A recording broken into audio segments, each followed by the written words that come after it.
Bam! Mr. Tarrou, in this math lesson, we are going to be introduced to matrix operations. And in this full-length lesson, we are going to be looking at how to label a matrix and read this notation dealing with matrices, helping to identify which element within the matrix you want to work with or identify or whatever. We're going to be looking at defining the order of a matrix, which is not much more than the dimensions or the size of that matrix. What does it mean for two matrices to be equal? How do you add and subtract matrices? What are the properties of matrix addition? What the heck is a scalar multiple or scalar multiplication dealing with matrices? The properties of such, and then finally finishing off this lesson dealing with how to multiply matrices. When can you multiply them? How do you do that? And then of course working off more examples about that. So let's get started. And I'm going to put links in the description of this video so you can skip ahead because this is going to be a full-length lesson. If you just want to see a little piece, like maybe how to multiply them, you know right where to go. You don't have to scroll through the lesson. Well, capital letters, and they will often denote the name of a matrix. So, you know, when you see this capital A, you know I'm talking about matrix A. And as far as kind of like grouping symbols if we were just looking at algebra, but these square brackets will indicate that whatever is inside those square brackets is your matrix. And it doesn't have to be so, but a lot of times these elements within the matrix are coefficients, like when we're dealing with multiple equations with multiple variables, like 3 equations and 3 unknowns. The values that are inside this matrix might be the constants or the coefficients of those variables. Lowercase letters can denote matrix as well, but in my video they're going to be used, or they'll be more often used, to identify the elements within the matrix. And I'll explain what this little IJ notation is here in a second. Actually, let's do it right now. A sub 25 or A sub 25 is an element in matrix A, and I have that matrix down here at the bottom of our chalkboard. That is in the second row and the 5th column. So the subscript isn't really like 25, it's A sub 25. What is the element in the what? The second row and the 5th column. Okay, so we have our matrix here, and I don't want to talk about order just quite yet, but in the A sub 25, in the second row, that 2 right there, and then we're going to go to the 5th element, so 1, 2, 3, 4, 5. So in this matrix A sub 25 or A sub 25 is going to be just simply the element of 8. Now, notice here I'm just writing 8. It's just an element that is within this matrix, and I'm not including a set of square brackets around that 8, because if I wrote, you know, some kind of square brackets with an 8, that would be a matrix with only one element in it, and that's not what's going on here. I'm not writing a whole new matrix. I'm identifying an element that is within this matrix A. So let me get those square brackets off of there because that is incorrect. And A sub 25 is equal to, one more time, 8. Okay, the order of a matrix is simply the number of rows by, it looks like a variable x if we were just talking about regular geometry, but the number of rows by the number of columns. Thinking about like, oh, I'm going to go buy some 2x4s. That's 2x4. It's the dimension of the board, or that my room is, I don't know, whatever, 15 feet by 20 feet. I'm just making those up. This room's probably smaller than that. But going back to this matrix right here in the bottom left-hand corner of our board, the A is a, let's see here, is a what? Well, it's a matrix, and blank, so the order is. Okay, now the order of a matrix is basically the dimensions or the size of that matrix, and you do go, let's see here, row by column. So A is a row, well there's 3 rows, by 1, 2, 3, 4, 5 columns, and so most students would just look at that and go, well, yeah, that's a 3 by 5 matrix. But then when you're taking a quiz or a test or something, or your teacher just says, well, what's the order of the matrix? Sometimes they just miss that question because they don't know their definitions. Order is the size of the matrix, so it is a 3 by 5 matrix. It's the same thing. Just have to know what the word order means. What's the size? What's the dimension of that matrix? How many rows and columns does it have? If a matrix has the same number of rows and columns, then it is a square matrix. Now, we have 3 rows and 5 columns, so this is like a rectangular matrix. We don't give it a special name. But if the number of rows and the number of columns are equal, those types of matrices, those square matrices, have some other properties that will become in handy with our problems later, but that's also, I'm just giving this to you right now as a definition. It's a square matrix. 2 matrices are equal if their order, so they're the same size, and all of the corresponding elements are equal. Corresponding, like in the same position, kind of like in geometry when you proved 2 triangles were congruent. You might have used like a side angle side postulate where the corresponding sides and angles in that particular pattern were equal. So if A and B are equal, so I'm telling you that they're equal, okay. If I'm telling you that 2 matrices are equal, I'm telling you that their order, their size or shape is the same, and all the corresponding elements are equal. So if that's the case, then solve for the unknown variables. Well, I have matrix A, which is 3x and y minus 7 in the first row. In the second row, we have 4 and 1/2 z plus 5. And then in matrix B, first row, first column, 15. First row, second column, 3y plus 9, and then 4 and 8 in the second row. Well, they're both 2 rows and 2 columns, so they're the same order. And if they're equal, then each of these corresponding elements has to be equal. And those, I'm going to make up a bunch of little equations based off of the fact that these are equal and solve for all the unknowns. So we have first row, first column. 3x is equal to, in the other matrix, first row and first column, which is 15. And of course, that's just a one-step equation. Divide both sides by 3. And we get x is equal to 5. Okay, I made that look like sort of like a muffin there. In the first row and second column, we have y minus 7. And that has to be equal to the, for matrix B, since they're equal, the first row and second column again, 3y plus 9. And of course, hopefully if we're studying matrices, we know how to solve an equation, a linear equation with a variable on both sides. I'm going to go ahead and subtract both sides by y. And we're going to get negative 7 is equal to 2y plus 9, and then start moving everything away from the variable. Subtract both sides by 9. I'm going to go quickly because you probably don't need too much explanation on here. This is negative 16 is equal to 2y. Undo that multiplication of 2 that's with the y. So we're dividing both sides by 2. And we get y is equal to negative 8 is equal to y. So, you know, that's the process you're going to go through to find each of these individual unknowns. Now, I guess I should finish. I only have one more unknown left to find. Oh, and by the way, if you do struggle a little bit with solving equations, you know, we do normally put the variable on the left-hand side, but I'm moving the 1y over to the, from the left to the right-hand side of the equation to, you know, avoid creating any more negatives through the rest of the problem, simplifying the rest of the work a little bit. Well, simplifying it as long as you remember that, hey, my variable's on the right, so everything needs to go to the left. I'm not going to add both sides by 7 or something and move it towards the variable of y. Well, there's our x and there's our y, and I am running out of room, so let me erase that. We have 4 is equal to 4, and our final equation is going to be 1/2 z plus 5 is equal to 8. We're going to, of course, subtract both sides by 5, giving us 1/2 z is equal to 3. And we all know now that fraction bars mean division. If you want to undo a division of 2, you multiply both sides by 2. 2 over 2 is going to equal 1, and we get z is equal to, finally, 6. Okay.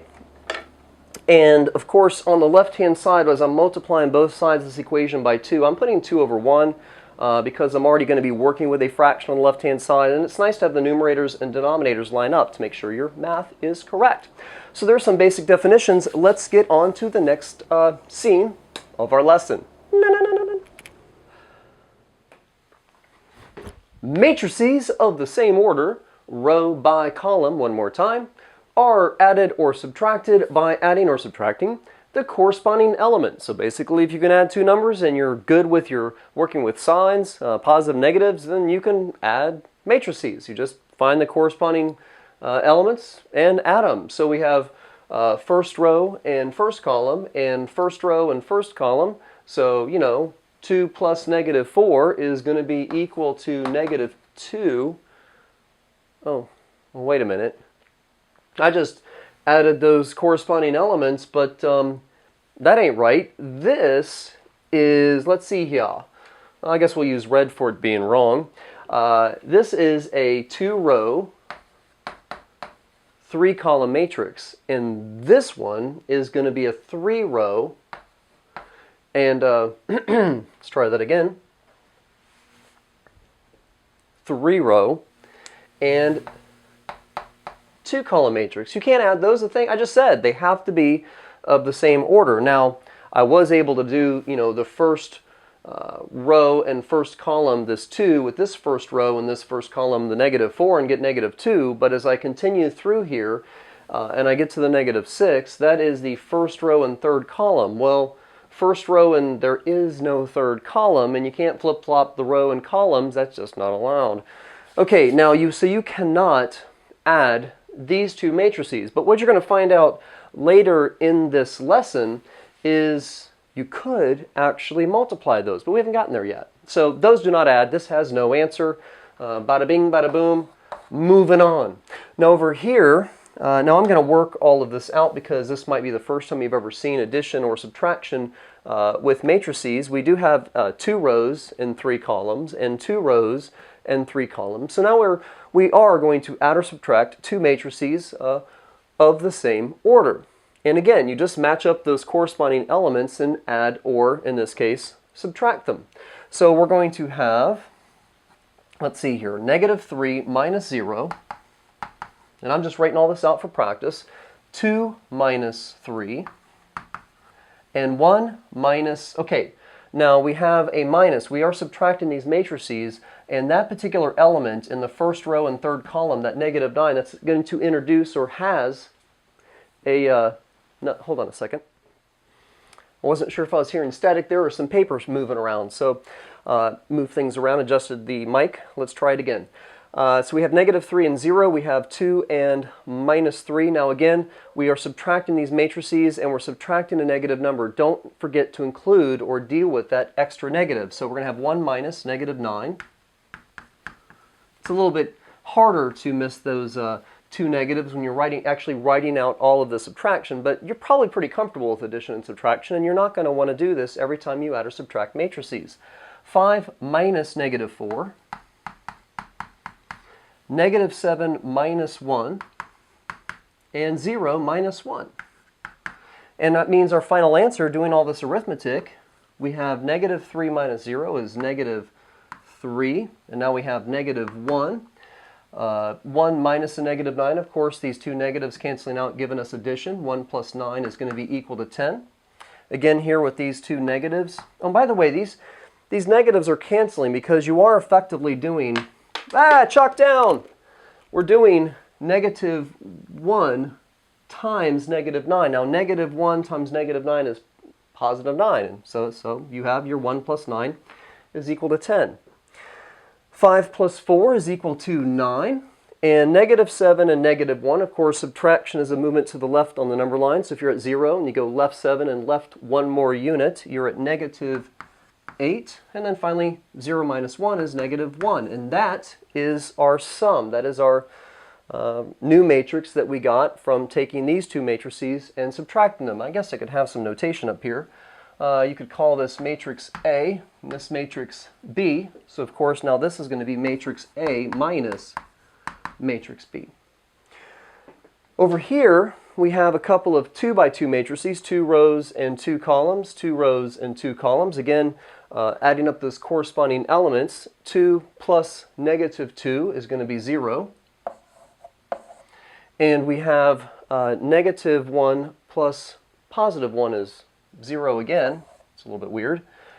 We have 4 plus 4, which is equal to 8, but I did actually want this to be an identity matrix, so that means I miscopied one of these signs. Let's just introduce a negative here. 4 plus negative 4 is equal to 0. See, if things don't work out, I can just change the problems to suit my needs. Just don't do that on the test. Your teacher won't like it very much. 5 plus negative 5 is going to be equal to 0. And, something, let's see here. I just added these two matrices and got a zero matrix. Well, don't, remember your properties of addition. If you add by zero, nothing happens. So zero is the additive identity. Well,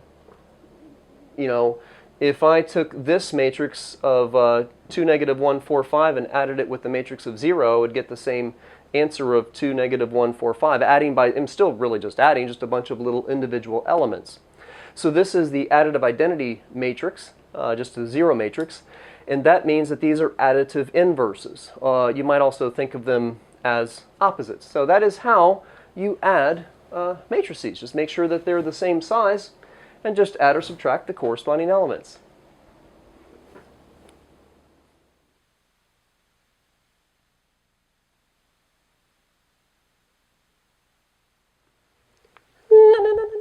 Properties of matrix addition. Those examples we just got done working out.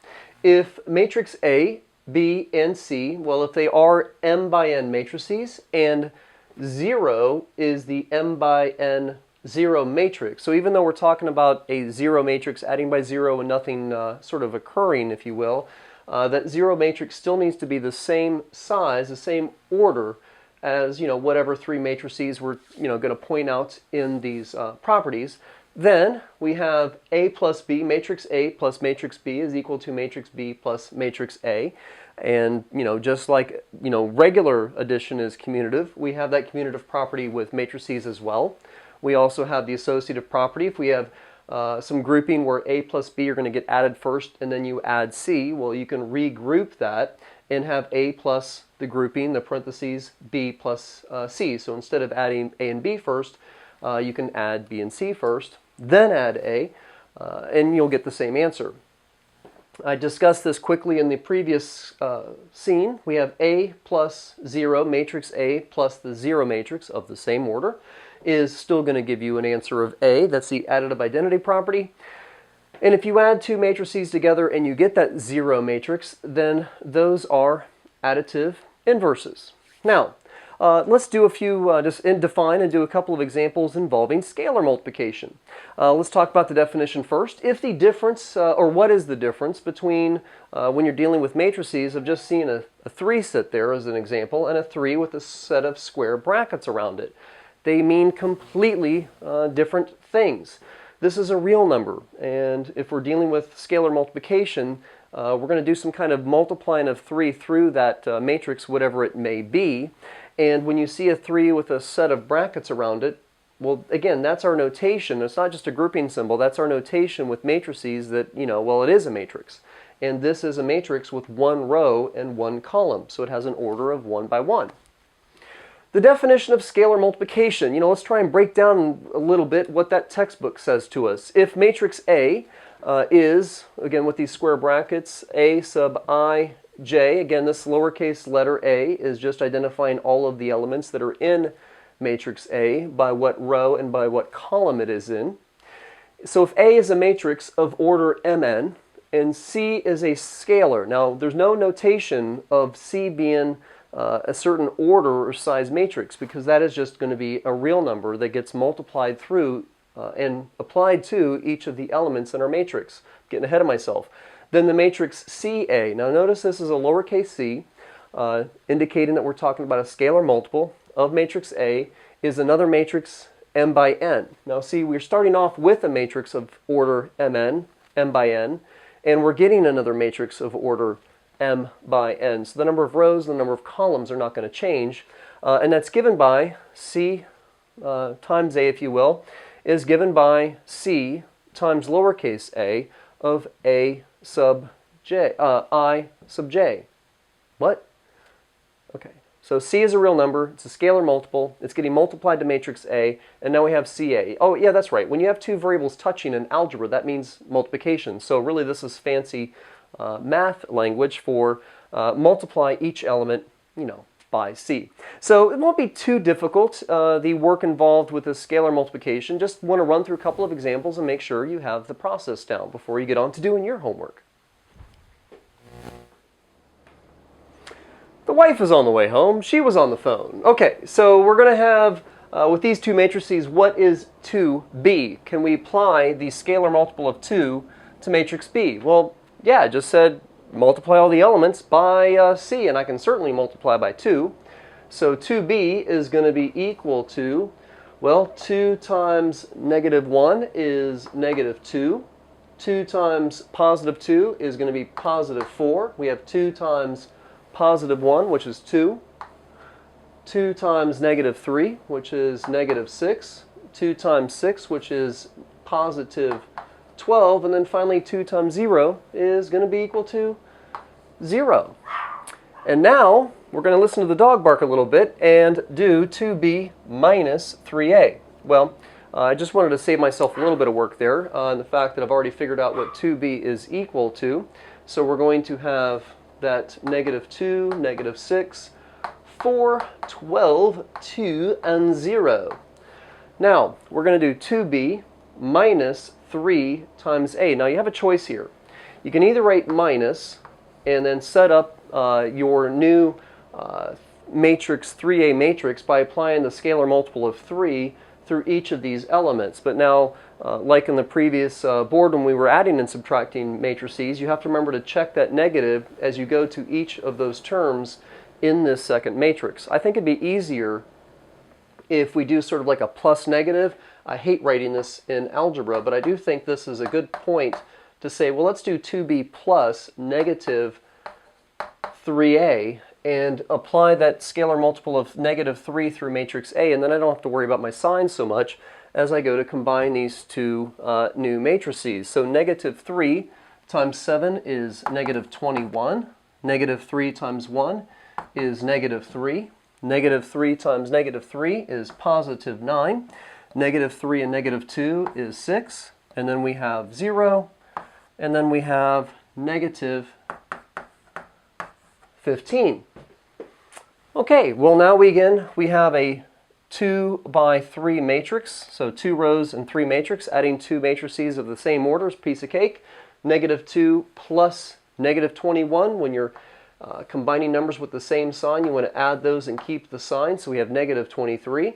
4 plus negative 3 is equal to 1. 2 plus 9 is 11. Negative 6 plus 6 is going to be 0. 12 plus 0 is going to be 12, of course, and then 0 plus negative 15 is negative 15, and that is, again, another example of adding matrices of the same order. And, you know, how do you apply a scalar multiple? Which we're really pretty much done with. I'm just going to give you the properties of scalar multiples and work through another example before getting on to how to multiply matrices. Alrighty, here are the properties, those properties of scalar multiplication. We're going to use a little bit of them to solve this equation involving matrices.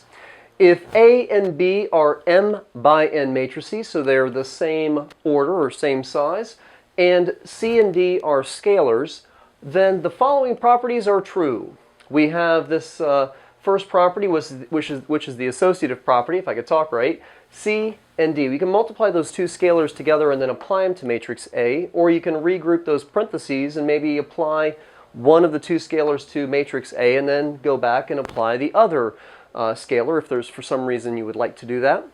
1 times matrix A is still going to be matrix A, so multiplying by a scalar of 1, just like in regular multiplication, it's sort of an identity multiplication. We have the scalar multiple being applied to two matrices being added together. Well, you can apply that scalar multiple to each of those matrices individually, or if you have two scalars being added and then that being applied to matrix A, then you can maybe write your notes correctly and distribute the matrix A through the adding of those two scalars. And both of those are examples of the distributive property.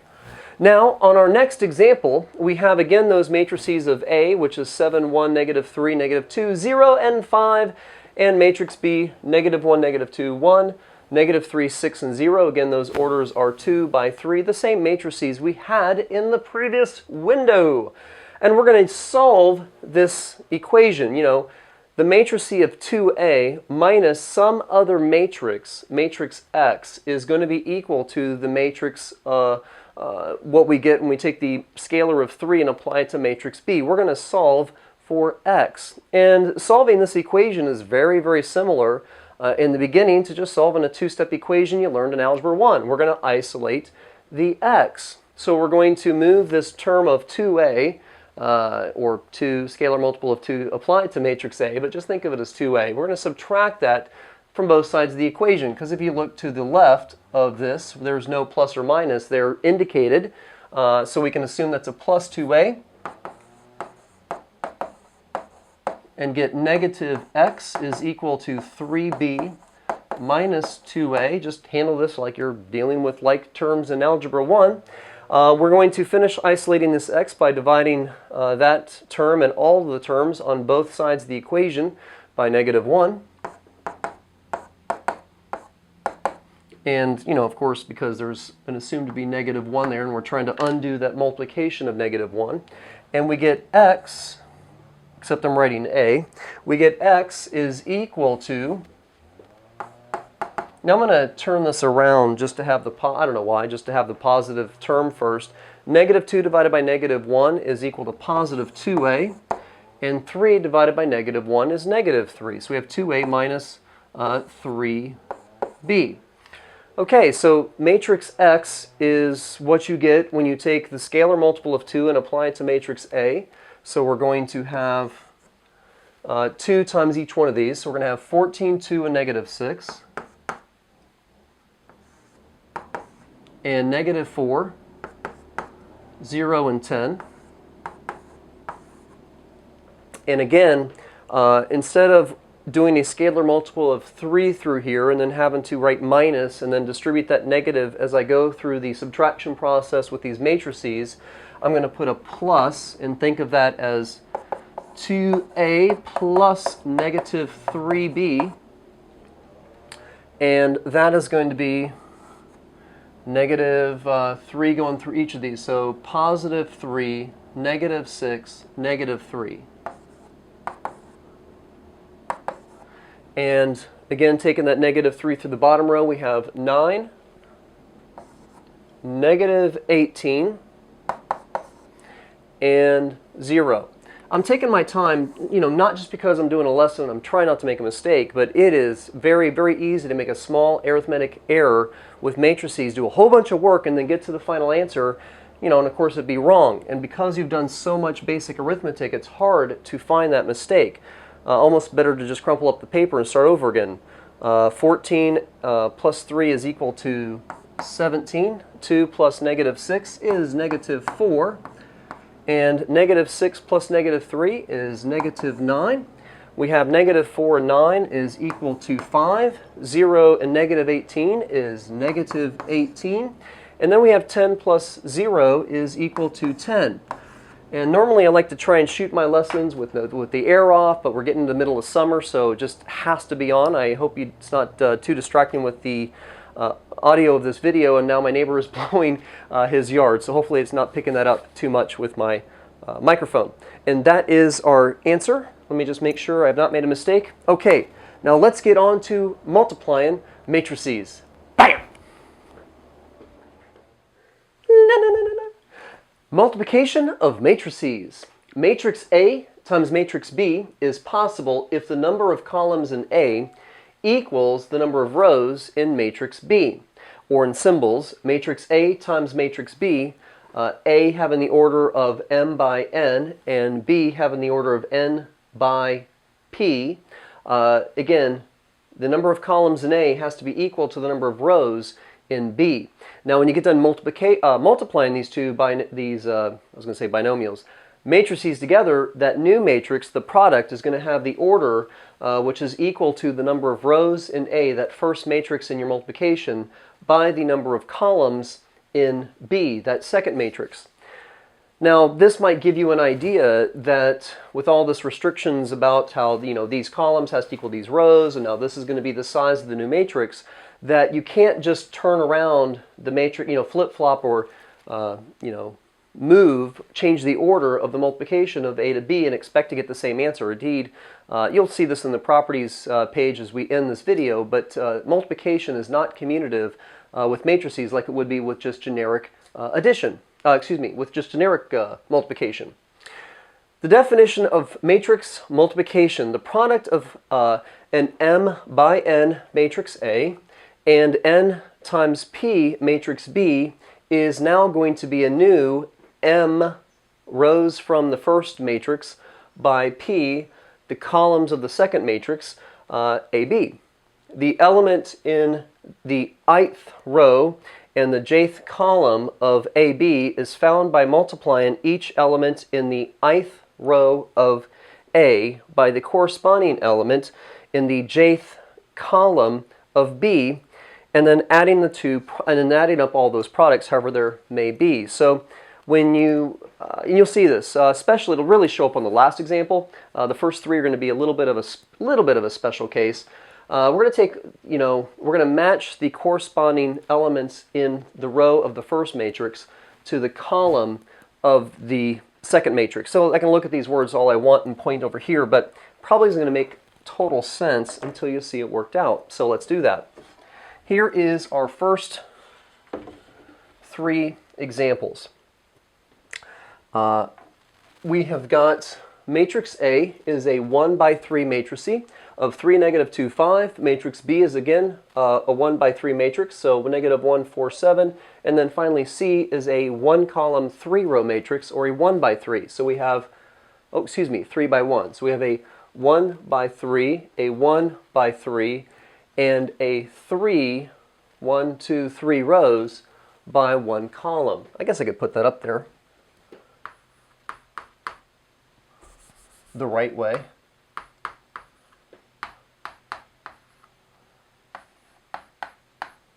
Okay, so the first thing we're going to do is we're going to take matrix A and multiply it by matrix B. I mean, there's A, there's B. They're both 1 by 3 matrices. They have the same order, so we should be able to multiply them, right? No.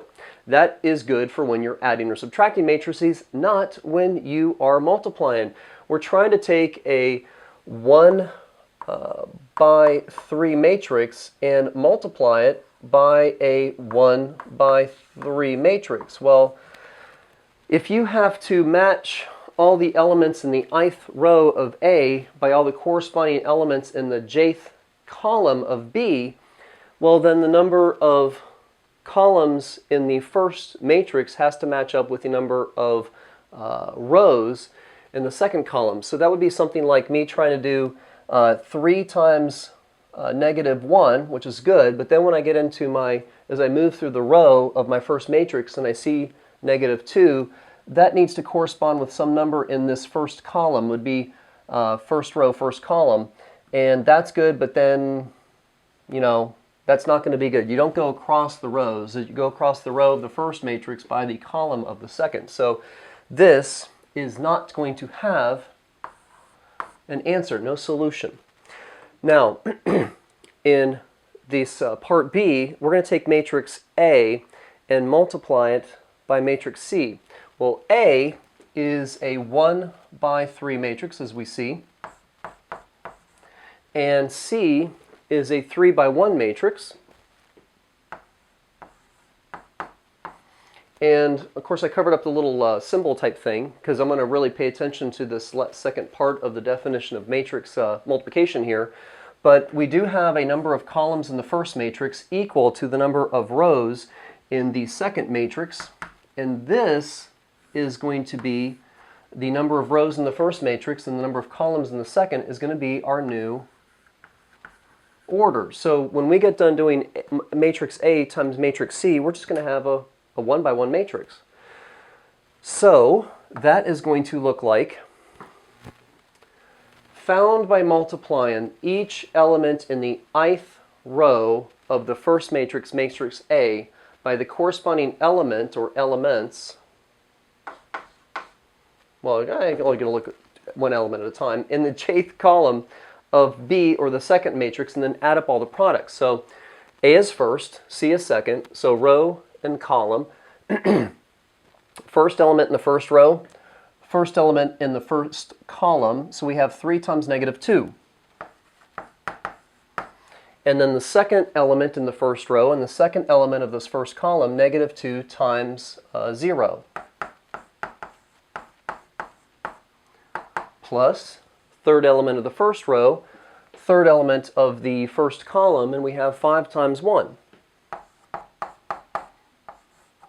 And that is going to be negative 6 minus 0, plus 0, or minus 0, plus 5.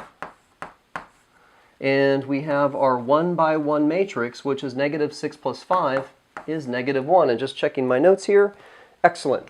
We have the product of matrix A times matrix C is simply negative 1. Now, we're going to take matrix C and multiply it by A. Now, again, now we're going to put matrix C in the first as the first matrix and matrix A as the second. We're going to find that multiplication by multiplying each element in basically the first matrix, the row in the first matrix, by the corresponding elements in the column of the second matrix and add up all those products. So let's see here. C first, then A. So first row, first column, or the first element of the first row times the first element of the first column, we're going to have negative 2 times 3. Oh, and by the way, we're doing, let's see here, C is a 3 by 1 and A is a 1 by 3. So when we get done with this multiplication, we're going to have a 3 by 3 matrix. So let's just give myself plenty of room here. At least I hope that's going to be enough room. We'll adjust if it need be. Row to column. So negative 2 times 3. And row, because we're going to go across that first row. So as we go across and make the first row of this, what's going to be a 3 by 3 matrix, maybe I can squeeze it in up here. I need to get across that entire row of 3 elements. So row, column, negative 2 times negative 2, and row, column, negative 2 times 5. Now we're going to get into that second row of the new product, the new matrix, and so we move on to the second row of that first matrix that we're multiplying by, that's C. So second row, first column, 0 times 3, and second row, second column, 0 times negative 2, and second row, second column, 0 times 5. Getting on to our third row of what's going to be our new 3 by 3 matrix. Third row, first column. Third row, second column. Whoops. Just to be consistent. And then finally 1 times 5. So our new 3 by 3 matrix is going to be the matrix of CA. Let's just kind of divide that up there a little bit. It is going to be negative 6 and positive 4 and negative 10 and 0, 0, 0.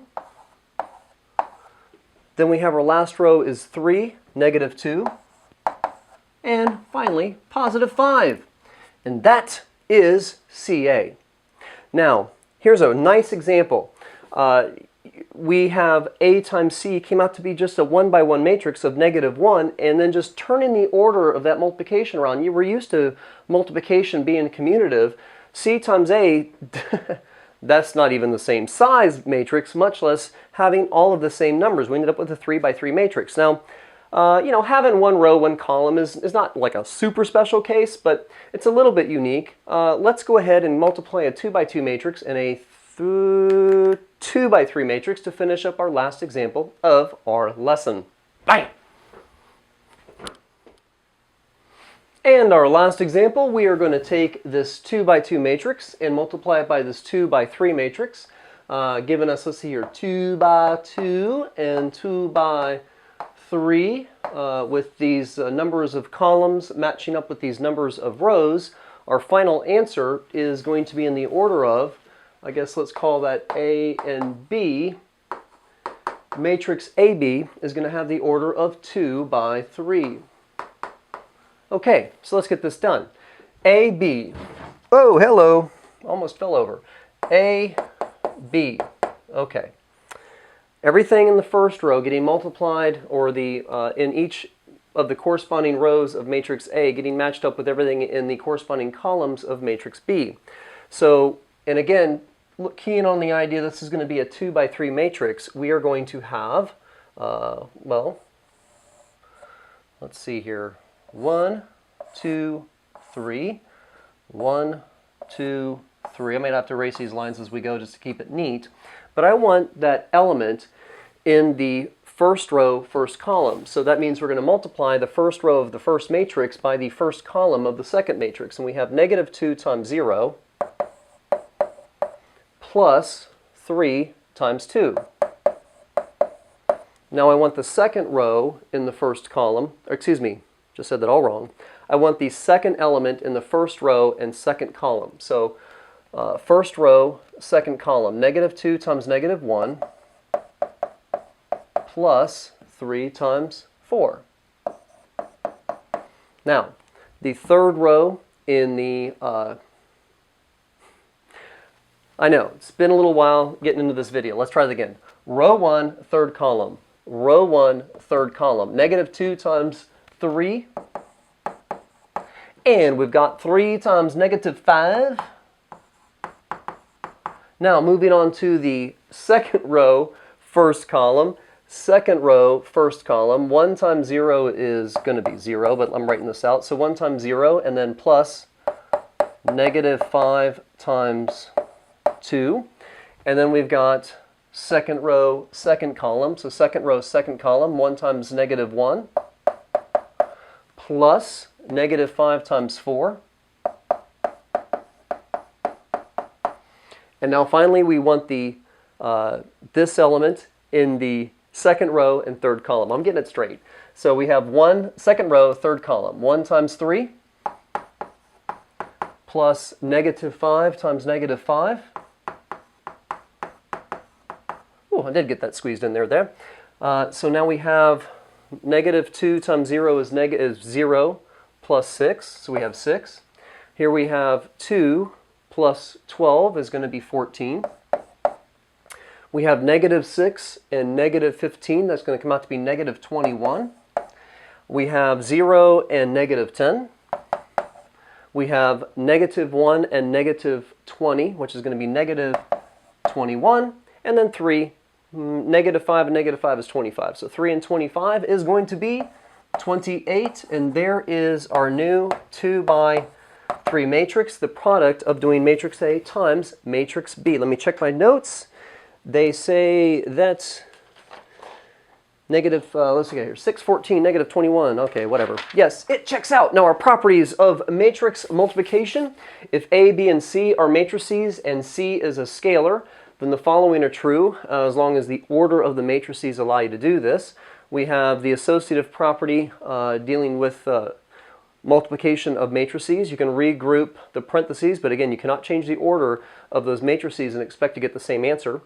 That will happen in a special case as you check for inverses in an upcoming lesson, but multiplication is not commutative with matrices. We can do the distributive property with matrices and this idea of a scalar multiple. If we have matrix A times matrix B and then there's a scalar that's going to be applied to that product, you can apply that scalar to, let's say, matrix A first, and then multiply that to matrix B, and those will be equivalent answers. This is the end of my lesson. I'm Mr. True. Bam! Go do your homework.